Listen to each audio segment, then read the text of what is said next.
Hello student, मैं Dharmchand Rathore Vertex career point Pailaswada से आज आपके सामने लेकर आया हूँ 12वीं क्लास में एनसीईआरटी बुक के अंतर्गत सेक्सुअल रिप्रोडक्शन का एक टॉपिक और इस टॉपिक के अंतर्गत आज मैं लेकर आया हूँ मेगा स्पोरोजेनेसिस। मेगा स्पोरोजेनेसिस अब इसे हिंदी में क्या कहा जाता है? मेगा स्पोरोजेनेसिस, इसका नाम होगा गुरु बीजाणु जनन। ठीक है, गुरु बीजाणु। अब बात आती है यहां पे कि ये जो गुरु बीजाणु है, ये जो गुरु बीजाणु है, जैसे हम कहेंगे मेगा स्पोर कहेंगे हम। ठीक है, ये मेगा स्पोर। और एक बात आपको ध्यान रखना है कि जब भी आप देखें कि जेनेसिस ये शब्द आता है, जेनेसिस का मतलब होता है कि उस चीज का जन्म होना। जेनेसिस के पहले यदि कोई चीज है तो उसका जन्म होना। जैसे कि यदि हम कहें गैमेटोजेनेसिस, मतलब ये एक ऐसी प्रोसेस है जिसमें गैमेट यानी युग्मक का निर्माण होता है। ठीक है, युग्मक जनन इसे कहेंगे गैमेटो। गैमेट है और जेनेसिस शब्द जो ध्यान दें तो गैमेटोजेनेसिस। ऐसे ही एक फ्लोर में आप जानते हैं कि फ्लोर में जो मादा युग्मक होते हैं वो कहां होते हैं, तो इसके लिए आप पढ़ेंगे कार्पेल। एक मिनट आपको सबसे पहले लेकर चलूंगा कार्पेल। तो कार्पेल क्या होता है आप जानते हैं? कार्पेल कुछ इस तरह की एक रचना है।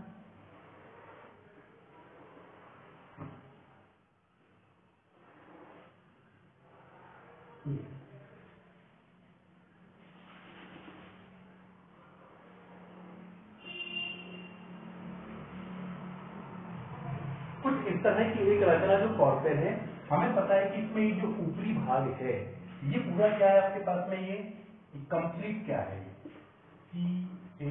CARPEL कार्पेल है। ठीक, ये कार्पेल का मतलब क्या है? ये कार्पेल, इस कार्पेल में जो ऊपर वाला भाग है ये क्या कहलाता है? स्टिग्मा कहलाता है। ये जो है ये है स्टाइल, और ये जो है ये है ओवरी।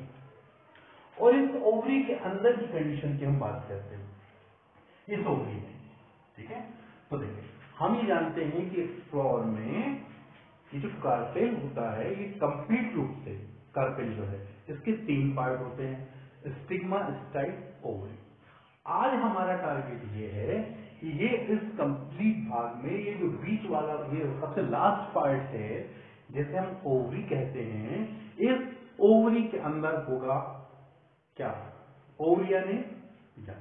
और ओवरी जो अंडाशय है, इस अंडाशय के अंदर होंगे बीजांड। बीजांड होगा। वो कैसे होता है इस बात को थोड़ा हम समझने का प्रयास करेंगे। इस बात डायग्राम को भी मैं थोड़ा डेवलप यहाँ करना चाहूँ तो इस डायग्राम में आप देखेंगे कि इस तरह से, और जहां आप देखेंगे इस तरह से कुछ रचनाएं निकली हुई हैं।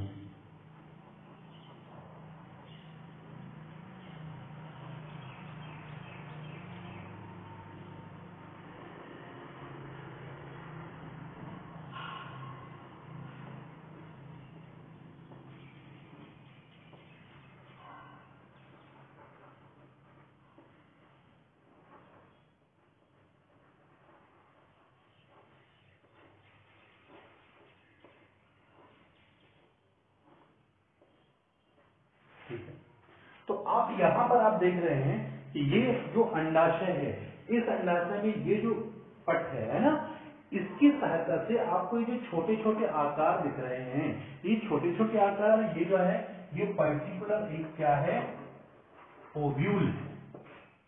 ओव्यूल जिसे हम बीजांड कहते हैं, बीजांड कहते हैं। और इसका पर्टिकुलर यदि आपको डिटेल देखना है तो मेरे लेक्चर में आप टाइप करेंगे धर्म राठौर स्ट्रक्चर ऑफ ओव्यूल। इस वीडियो को भी आप देखेंगे तो पर्टिकुलर इसका आपको काफी डेवलप मिल जाएगा। और वो दोनों ही तरीकों से बनाया हुआ है, सामान्य आपका 12th बोर्ड के लिए भी और साथ ही साथ ये कॉम्पिटिशन एग्जाम के नजरिए से भी बनाया गया है। तो आज हम जो लेके चल रहे हैं आपको मेगा स्पोरोजेनेसिस, तो उसमें आपको बेसिक मालूम होना बहुत आवश्यक है। बहुत से बच्चे होते हैं जो इसे रटने बैठ जाते हैं और इस वीडियो के माध्यम से मैं चाहता हूं कि आप उसको न रखें, आप समझने का प्रयास करें कि मेगास्पोरोजेनेसिस क्या है, लेकिन उसके लिए आपको उसकी जड़ पता होना चाहिए, रूट कहां से वो स्टार्ट हुआ है। तो आपको मालूम हो कि फ्लोर जो है वो एक रिप्रोडक्टिव पार्ट होता है, और उसमें जो फीमेल गेमेट होते हैं वो भी कहाँ होते हैं। ये कार्पेल एक कंप्लीट रचना है, इसमें सबसे जो इसका अग्रभाग है इसे स्टिग्मा वर्टिकाग्र कहते हैं, इस पतली नली को हम स्टाइल वर्तिका कहते हैं, और जबकि नीचे जो फूला हुआ भाग है ओवरी यानी ये अंडाशय कहलाता है। और इस अंडाशय के अंतर्गत पूरी कहानी लेके चले, इस अंडाशय के अंतर्गत कुछ इस प्रकार की रचना होती है, और इस रचना में ये जो भाग बनाए गए हैं ये ओव्यूल यानी बीजांड कहलाते हैं। और बीजांड के अंतर्गत कैसे एक फीमेल गैमेट यानी गुरु बीजाणु का जनन होता है, इसे भी हम दो भागों में विभाजित करेंगे। सबसे पहले तो हम देखेंगे गुरु बीजाणु जनन, ठीक है, जिसे हम मेगा स्पोरोजेनेसिस कहेंगे, और उस मेगा स्पोरोजेनेसिस से ही जुड़ा हुआ रहेगा फीमेल गैमेटोजेनेसिस। देखिए इसमें आप थोड़ा पहले कंफ्यूजन दूर कर लें। इसमें फर्स्ट पार्ट में मैं आपको पढ़ाऊंगा कि किस तरह से ओव्यूल जो बीजांड है, इस बीजांड में किस तरीके से मेगा स्पोर गुरु बीजाणु, ठीक है, गुरु बीजाणु किस प्रकार उत्पन्न होते हैं पहले ये बताऊंगा। तो चूंकि गुरु बीजाणु के जन्म को बताना है तो उस प्रोसेस को हम कहेंगे गुरु बीजाणु जनन, जिसे इंग्लिश में कहा जाएगा मेगा स्पोरोजेनेसिस, ठीक है। ये कंप्लीट हो जाने के बाद मैं आपको बताऊंगा कि किस तरह से इस मेगा स्पोर की सहायता से कैसे फीमेल गैमेट का निर्माण होगा, और उस प्रोसेस का नाम होगा गैमेटोजेनेसिस, ठीक है। तो यहाँ दो भाग है, इसमें आपको मैं फर्स्ट पार्ट लेकर चलता हूँ। तो आप ध्यान रखें कि ये पूरी सारी प्रोसेस कहाँ होनी है, ओव्यूल में। और आपने देखा है कि ये जो ओव्यूल है, ओव्यूल यहाँ एक व्रंत से जुड़ी हुई है। आप ये जो डंडी देख रहे हैं,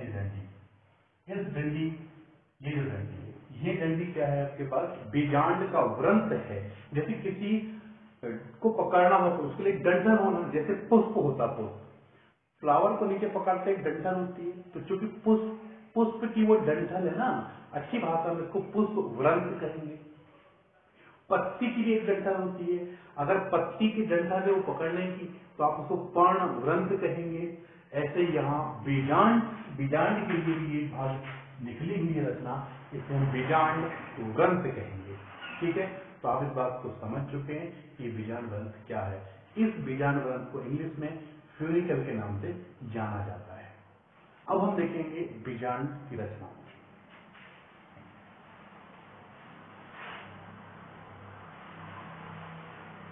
अब आपको ये पता होना चाहिए कि उस बीजांड में जो मुख्य डायग्राम है उसके अंतर्गत क्या खास बात होते हैं, उसका जो डिटेल देखना लेक्चर में देखेंगे। यहाँ मैं केवल उन बातों को फोकस करूंगा जो यहाँ मेगा स्पोरोजेनेसिस को समझाने के लिए आवश्यक है। आपको रटना नहीं है, मैं जिस तरीके से लेकर चल रहा हूं आपको बिल्कुल उस तरह की कोई कहानी बनाकर चलना है, ठीक है। तो अभी तक आपने समझा कि एक फ्लोर में कार्पेल होगा, वर्तिका और अंडाशय के अंदर में बीजांड होंगे, बीजांड में बीजांड व्रंत होगा, और बीजांड व्रंत से फूली हुई एक रचना होगी, और उस रचना के अंतर्गत जो बीजांड काय होगा, अब देखेंगे यहां से मेरा मेन पॉइंट स्टार्ट होता है। उसका जो बीजांड काय होगा वो बीजांड काय ही हमारे लिए जरूरी है, क्योंकि उसी बीजांड काय यदि आपके माइंड में नहीं आ रहा हो तो मैं हल्का सा डायग्राम बना रहा हूं, आप इसको समझें पहले। ये जब आप बनाते हैं बीजांड काय, कुछ इस तरह की रचना बनानी पड़ती है, कुछ इस तरह की। आप थोड़ा सा देखते जाएं, कुछ इस तरह की रचना, कुछ इस तरह से, ठीक है। और यहां भी कुछ इस तरह से आप रचना बनाएंगे। यहां जो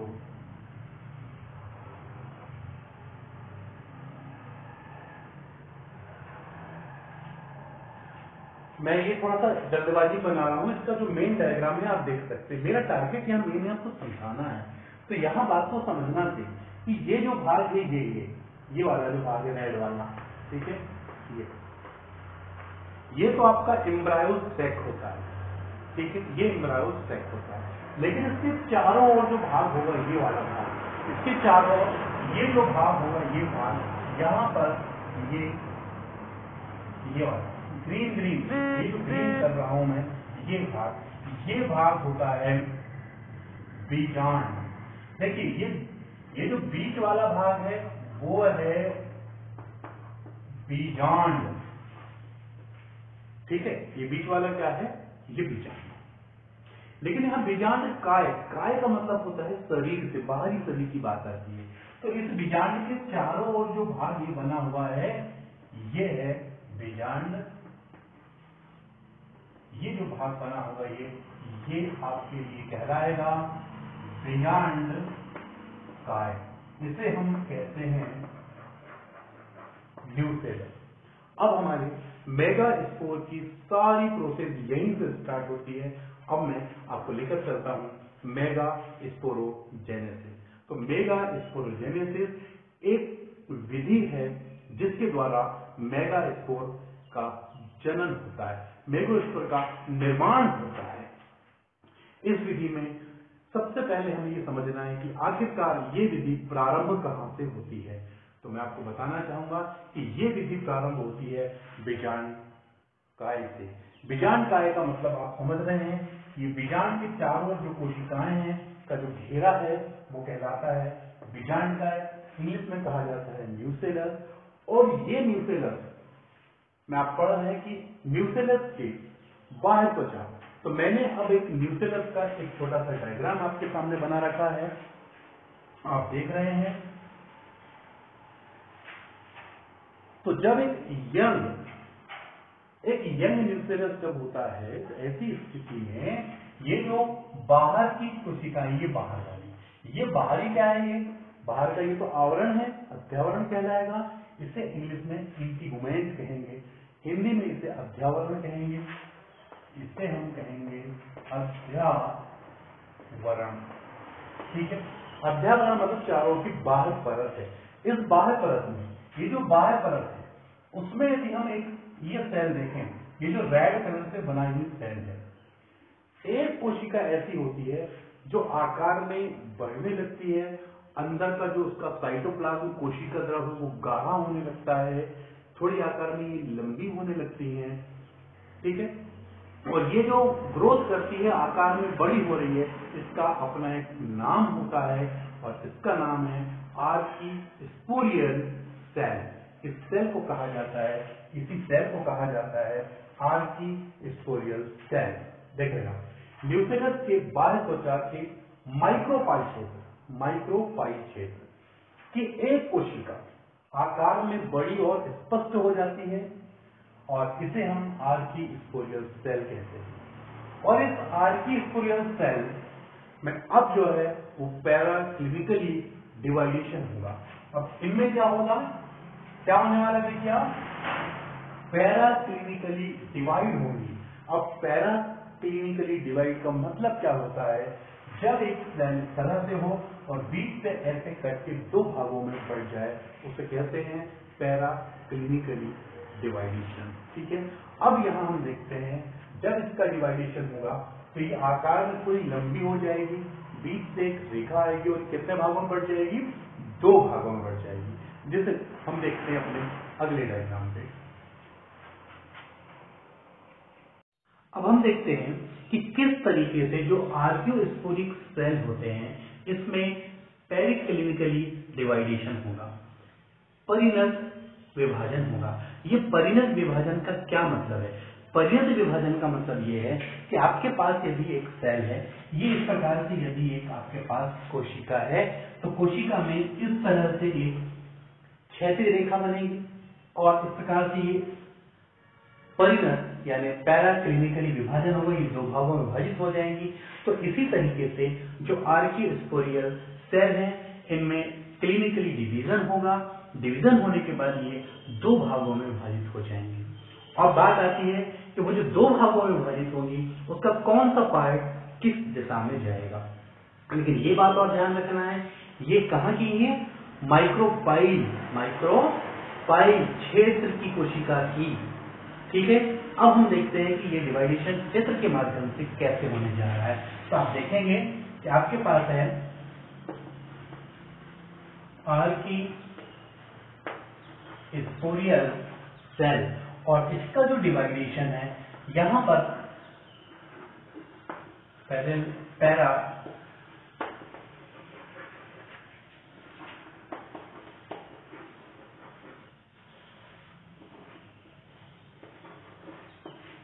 तो पैरा क्लिनिकली डिवाइड होंगी और एक डिवाइड होकर के दो भागों में बढ़ जाना है, जिसमें से हम देखेंगे कि इसका जो फर्स्ट पार्ट है वो क्या है और सेकंड पार्ट क्या है।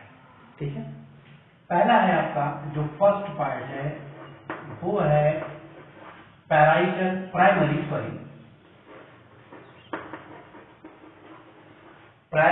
Parietal cell. पहला है, फर्स्ट होगा प्राइमरी पैराइटल सेल और दूसरा होगा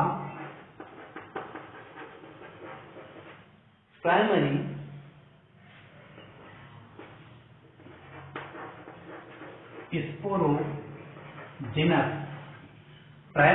स्पोरोजेनस। अब जो डिवीजन हो रहा है यहाँ से, इसको हम थोड़ा डायग्राम के माध्यम से समझेंगे। इसमें हम ये समझेंगे, सबसे पहले हम एक लूप तैयार कर लेते हैं।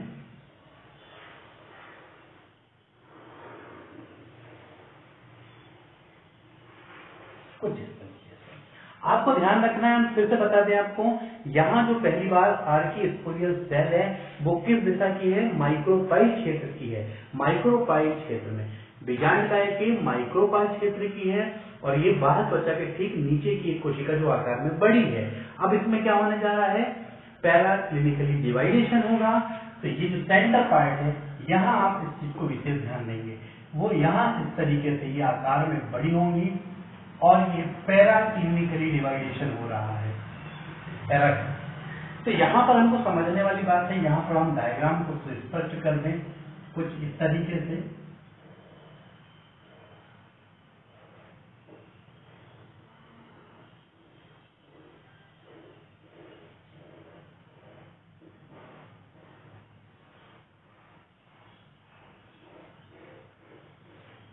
और इसके डायग्राम को अंदर भी और भी बनाया जा सकता है। हम ये डायग्राम जो है वो इससे अटैच कर देते हैं, इस तरीके से अटैच हम कर दे रहे हैं।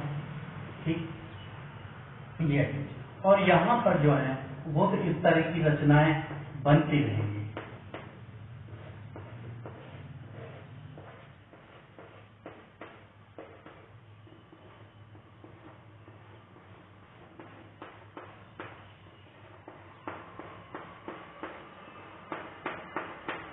तो इसके चारों ओर की कुछ इस तरह की रचना होगी। हमें इस बात को समझना है कि ये जो भाग है, ये जो भाग है, ये आपके पास देख रहे हैं वो है प्राइमरी पैराइटल सेल। और पैराइटल का मतलब होता है बाहर की ओर, और चूंकि इससे किस दिशा में बनने वाली है, इससे जो विभाजन होंगी, ये जो सेल है वो किस दिशा में, बाहर दिशा में बनने वाली है। ठीक है, इससे क्या होने वाला, परिधि के ऊतकों का निर्माण होने वाला है। इससे क्या होने वाला है, ये परिधीय ऊतकों का निर्माण। ध्यान रखना है आपको, बेसिक से बहुत अच्छे से समझना है आपको यहाँ कि ये जब आर्की स्पोरियल सेल दो भागों में डिवाइड होता है तो कौन सा डिवाइडेशन होता है, पैरा क्लिनिकली डिवाइडेशन होता है। दूसरी बात आती है कि जब ये डिवाइडेड होता है कितने भागों में बढ़ता है, दो भागों में बढ़ता है। एक का नाम क्या है, प्राइमरी पैराइटल सेल, और ये क्या करता है, परिधीय ऊतकों का निर्माण करता है। ठीक है, और ये किस दिशा में, देखो ये बाहर की ओर है ना, परिधि, ये परिधि दिल कह रहे हैं, ये बाहर वाला जो भाग है, गणित के हिसाब से बाहर वाला भाग परिधि कहलाता है कि नहीं। तो परिधि में ऊतकों का निर्माण करेगा, इसे हम परिधि ऊतक कहेंगे, इसे इंग्लिश में पैराइटल कहते हैं। ठीक है, अब बात आती है इसका जो सेकंड, ये जो निचला पार्ट होता है, ये निचला पार्ट कहाँ जा रहा है बताओ, ये जा रहा है केंद्र की ओर। ये बाहर की ओर जा रहा है, ये बाहर की ओर हो जाएगा और ये केंद्र की ओर जाएगा। तो प्राइमरी स्पोरोजेनेसिस से ये कहाँ जाने वाला है, किस दिशा में है ये, इसकी जो दिशा है वो दिशा है केंद्र की ओर, वो केंद्र की ओर जाने वाला है। और केंद्र की ओर जाकर के जब ये जो है वृद्धि करेगा, ये क्या करेगा बताइए, ये वृद्धि करेगा और वृद्धि करने के बाद ही ये निर्माण करता है एमएमसी का, ये निर्माण करता है एमएमसी का। और एमएमसी क्या है, एम मेगास्पोर, फिर से M mother, C for cell, इसका मतलब है मेगास्पोर मदर सेल गुरु बीजाणु मात्र कोशिका। ये गुरु बीजाणु मात्र कोशिका ये वो कोशिका होगी जहां से हम देखेंगे कि कैसे स्पोर का जन्म होता है, ठीक है। और यही आगे चल के कहलाएगा मेगा स्पोरोजेनेसिस, ठीक। एमएमसी, आप देख रहे हैं कि ये एमएमसी क्या है। एमएमसी जो है इसका M, first M is stand for megaspore and second M is stand for mother and C is stand for cell. इसका मतलब इसका पूरा नाम हुआ मेगास्पोर मदर सेल, गुरु बीजाणु मात्र कोशिका। और ये गुरु बीजाणु मात्र कोशिका ही ये वह भाग होगा जो आगे चलकर इस पूरी प्रोसेस को करेगा। अब हम आगे देखते हैं यहां पर अब क्या होने वाला है। तो आप देखेंगे यहां पर कॉम्पिटिशन एग्जाम में भी पूछा जाता है, यहां बहुत खास बात है। यहां पर आप देख रहे हैं कि जो ऊपर जो है जिसको आपने पैराइटस सेल कहा है, अब इसमें क्या होने वाला है, ये फिर से डिवाइड होगा, ये पैराक्लिनिकली ये फिर से डिवाइड होने वाला है। ध्यान रखना है कि ये अब आने वाले समय में क्या होगा, डिवाइड होगा। और जबकि ये जो नीचे वाला है, देखिए ये क्या होने वाला है, हम ये डिवाइड होगा, जबकि ये डिवाइड नहीं होगा, ये डिफरेंशिएट होगा। ये क्या होगा, ये डिफरेंशिएट होगा, अपने अंदर में परिवर्तन लाएगा। ये डिफरेंशिएट होगा, परिवर्तन लाएगा। और जबकि ये क्या होगा, डिवाइड होगा। और आप देखेंगे कि ये डिवाइड होकर के चार कोशिकाएं प्राप्त होंगी जो एक क्रम से प्राप्त हो जाएंगी, लेकिन उस क्रम का भी अपना एक रूल्स होगा। वो कैसे प्राप्त होगी, कौन सी प्रोसेस होगी, अभी आप यहाँ एमएमसी तक देखें, इसके बाद मैं आपको लेकर चलता हूं कि कैसे एमएमसी से ये प्रोसेस आगे होने वाली है। अब हम देखते हैं कि हमें एमएमसी प्राप्त हो चुका है। ये जो एमएमसी है, एमएमसी फुल फॉर्म बताया जा चुका है। इसके बाद हमें देखना है कि यहाँ जो ये केंद्रक होगा इसका ये जो केंद्रक होगा, अब सबसे पहले यहाँ मियोसिस होगा। सबसे पहले क्या होने वाला है,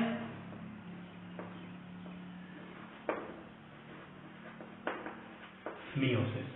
मियोसिस का हिंदी में मतलब होता है अर्धसूत्री विभाजन। और अर्धसूत्री विभाजन जब होता है तो सबसे पहले ये जो केंद्रक, जिससे कि दो भाग बंटने वाले हम देख रहे हैं यहाँ, किस तरह से बटेंगे। सबसे पहले ये जो केंद्रक होंगे, ये केंद्रक के अंदर कुछ इस तरह की रचना बनेगी,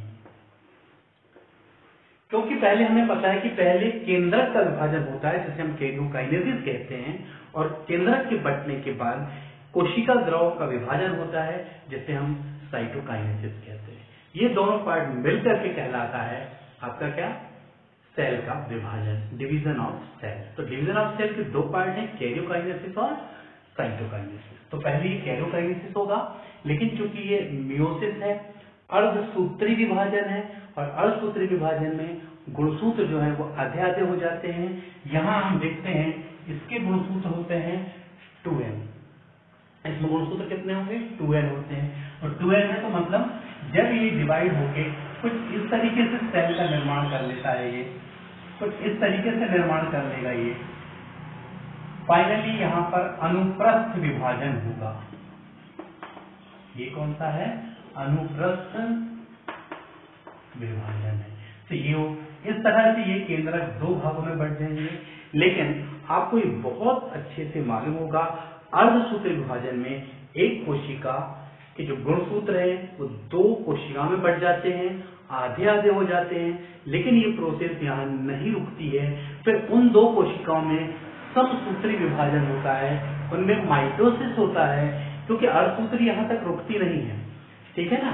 तो अब इसमें क्या होने वाला है, देखें आप, इसमें भी होने वाला है, अब इसमें होगा माइटोसिस, समसूत्री विभाजन।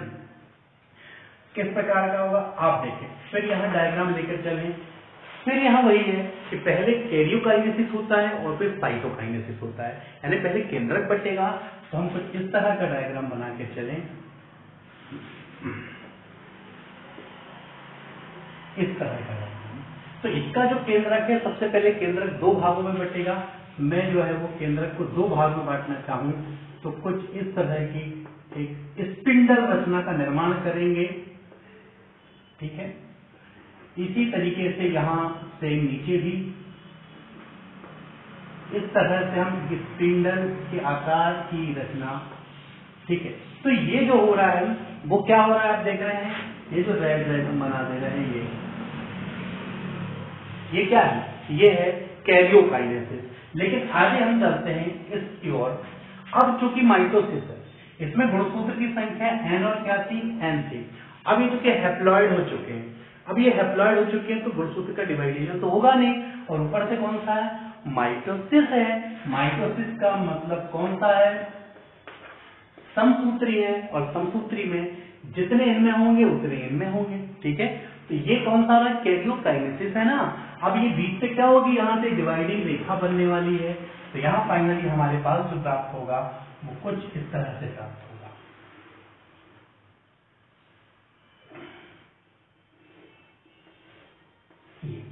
इस तरह से हम देखेंगे कि हमारे पास 4 अगुणित कोशिका प्राप्त हो चुकी है। कितनी, 4 अगुणित। और हर किसी में जो गुणसूत्र हैं वो कितने हैं, ये, और कितनी प्राप्त हुई हमको, 4। कैसी है, अगुणित, यानी हैप्लॉइड प्रकार की है, ठीक है। लेकिन अब समझना ये है, इन 4 में से आप ये ध्यान रखेंगे, ये वाला जो है ये चलाजा की ओर जाता है, ये किसकी ओर है, चलाजा। और आगे चल के ये आप देखेंगे, ये जो ऊपर से जो 3 कोशिकाएं हैं वो धीरे धीरे डिजनरेट होने लगती हैं, ठीक है। देखते हैं यहां पर अब की कंडीशन में ये जो 3 है ये हो जाती हैं डिजनरेट होकर के ये हो जाएंगी ना। अब हम ये देखते हैं कि ये जो 4 अगुणित कोशिका प्राप्त हुई है, ठीक है, इसमें जो निचली वाली भाग है वो चलाजा की ओर होती है, जबकि जो ऊपर की 3 है, ये ऊपर की 3 जिनमें सभी में गुणसूत्र की संख्या n है, लेकिन ये ऊपर की जो 3 है वो धीरे धीरे क्या होती है, डिजनरेट होती है और ये अलग हो जाती हैं। और इस प्रकार से हम देखें तो इस प्रकार से अलग हो, और ये नीचे वाली जो है वो एक हमें फाइनली, तो ये 3 जो है वो डिजनरेट हो जाती हैं, जबकि ये जो प्राप्त होती है ये कहलाती है फंक्शनल। ये जो है ये क्या कहलाता है, ये फंक्शनल। इसे हम कहेंगे फंक्शनल। फंक्शनल का हिंदी में मतलब होता है क्रियात्मक। तो फाइनली आपने देखा कि किस तरह से एक जो गुरु बीजाणु,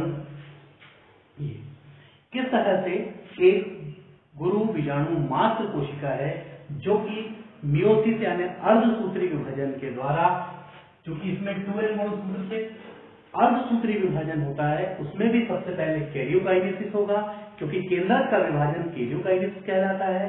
फिर उसके जो अंदर साइटोप्लाज्म है उसका विभाजन होगा, वो साइटोकाइनेसिस कहलाएगा, और ये दोनों मिलाकर के एक साथ कहलाता है सेल डिवीजन, ठीक है। तो यहां से यहां तक सेल डिवीजन होगा।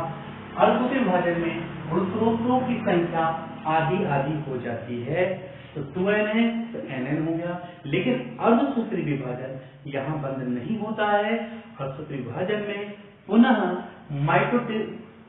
माइटोसिस की क्रिया होगी, यानी समसूत्री विभाजन होगा, जिससे 2 से फिर कैरियोकाइनेसिस और साइटोकाइनेसिस होगा और 4 अगुणित कोशिका प्राप्त होगी। उनमें से जो 3 कोशिकाएं हैं वो डिजर्वेट हो जाती हैं और केवल एक कोशिका यहाँ बचती है, जिसे हम कहते हैं फंक्शनल यानी क्रियात्मक। और ये जो क्रियात्मक विजाणु है, ये क्रियात्मक जो कोशिका प्राप्त हुई है, यही आगे निर्माण करेगी किसका?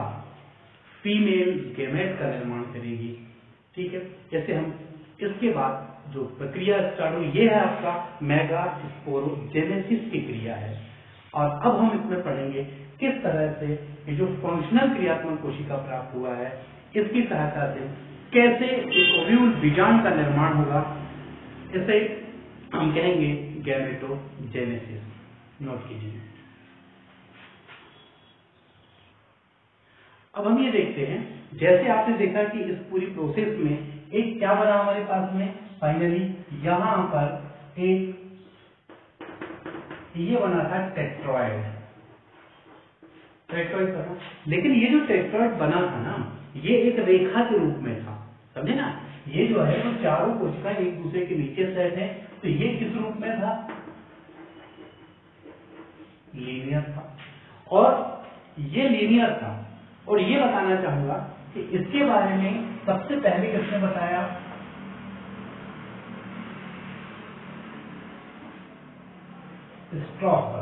स्ट्रॉसबर्गर ने सबसे पहले इसके बारे में बताया था और उसके लिए उन्होंने लिया था प्लांट पॉलीगोनम। ठीक, पॉलीगोनम में इसे बताया था, इसे पॉलीगोनम प्रकार का हैप्लॉइड भी कहा जाता है, पॉलीगोनम प्रकार का। लेकिन यहाँ बात को समझना है, किसने बताया था? स्ट्रॉसबर्गर ने। किस पौधे में? पॉलीगोनम पौधे में बताया था। इसमें क्या मतलब है आपको ये समझाना चाहूंगा। इसमें जो है वो 3 क्या हो जाते थे? डिजनरेट हो रहे थे और एक जो है वो एक ये फंक्शनल था। ठीक है, इसके बारे में सबसे पहले स्ट्रॉसबर्गर ने बताया, पॉलीगोनियम पौधों में बताया, इसीलिए इसे पॉलीगोनियम प्रकार का कहा जाता है। लेकिन इसे एक बात और ध्यान रखना, मोनोस्पोरिक ओव्यूल, इससे जो निर्मित होगा वो होगा मोनोस्पोरिक ओव्यूल। इससे जो निर्माण होगा वो मोनोस्पोरिक ओव्यूल। लेकिन ये ध्यान रखना है, और मुख्यतः आप बता दें जितने भी एंजियोस्पर्म हैं, मतलब फ्लावर वाले प्लांट के एंजियो, उसमें 82% जो एंजियोस्पर्म है, इनमें इसी प्रकार का जन्म पाया जाता है। लेकिन इसके अलावा भी ऐसा नहीं कि दूसरे नहीं हो सकते, दूसरे भी हैं। और ये ध्यान रखना है, कभी कभी यहाँ की जो कोशिकाएं होती हैं वो देखें, यदि इनमें आपने देखे थे कि ये जो कोशिकाओं में 2, 3, 4 यहाँ पे 3 डीजनरेट है और एक एमएमसी से जो सूत्री विभाजन हुआ, इससे जो हमें 4 अगुणित कोशिकाएं मिलती हैं। इन 4 अगुणित कोशिकाओं में हम देखते हैं कि वो 4 जो अगुणित कोशिकाएं हैं वो किस व्यवस्था में सेट होती हैं। तो हमें पता है कि जब 4 हों, यदि वो एक दूसरे के नीचे हों, तो ऐसी स्थिति में इस प्रकार की आकृति का निर्माण होगा। ठीक है, और इसे लीनियर टेट्रॉइड के नाम से जाना जाता है। और मुख्यतः जो 82% जितने भी एंजियोस्पर्म के पौधे हैं उनमें यही सिस्टम पाया जाता है।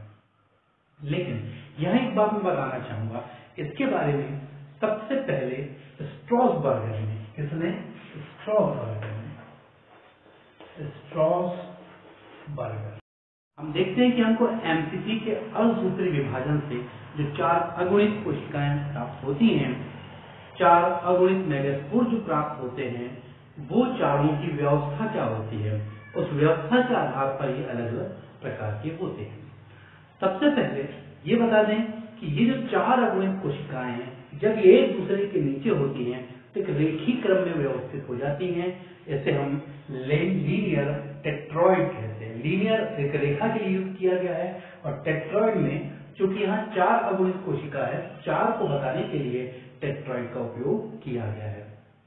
लीनियर ये जो 82% है, इसका ये मतलब है कि जितने भी एंजियोस्पर्म पौधे हैं, मतलब फ्लावरिंग प्लांट हैं, उनमें 82% पौधे ऐसे हैं जिनमें लीनियर टेट्राइड सिस्टम पाया जाता है।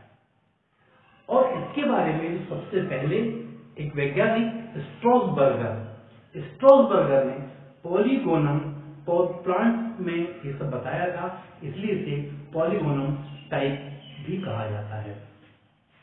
देख रहे हैं अब ये जो पॉलीगोनम है,